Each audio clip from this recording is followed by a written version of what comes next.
बहुत समय पहले एक गांव में मोहन और सोहन नाम के दो पक्के दोस्त रहते थे।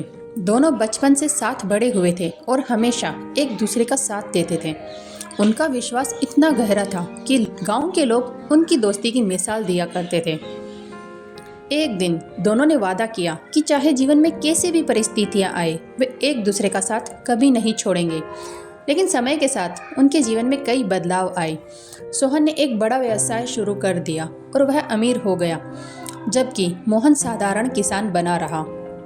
कुछ वर्षों बाद मोहन पर कर्ज का भारी बोझ आ गया। गांव के साहूकार ने उसे धमकी दी कि अगर उसने जल्द ही कर्ज नहीं चुकाया तो उसकी जमीन और घर छीन लिया जाएगा। बेबस मोहन ने मदद के लिए सोहन के पास जाने का फैसला किया।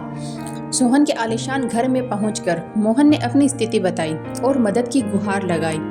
सोहन ने उसकी बात सुनी, लेकिन उसने टाल मटोल करते हुए कहा, भाई, अभी मेरा व्यवसाय भी ठीक नहीं चल रहा है, मैं बाद में तुम्हारी मदद करूंगा।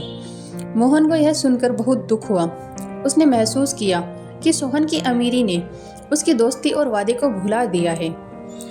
मोहन उदास होकर गांव वापस लौट आया। उसी रात गांव में एक बुजुर्ग संत आया।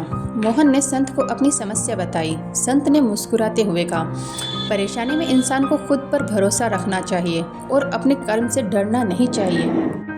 मैं तुम्हारी मदद करूंगा। अगले दिन संत ने मोहन को एक उपाय सुझाया।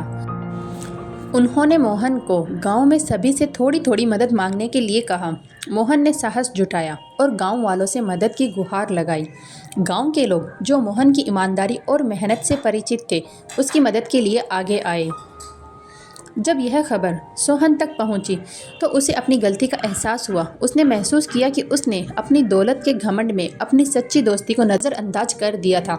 वह तुरंत मोहन के पास गया, माफ़ी मांगी और उसका पूरा कर्ज चुकाया। सच्ची दोस्ती धन दौलत से नहीं, बल्कि विश्वास और सहानुभूति से बनती है। मुश्किल समय में दूसरों की मदद करना ही असली मित्रता का प्रमाण है।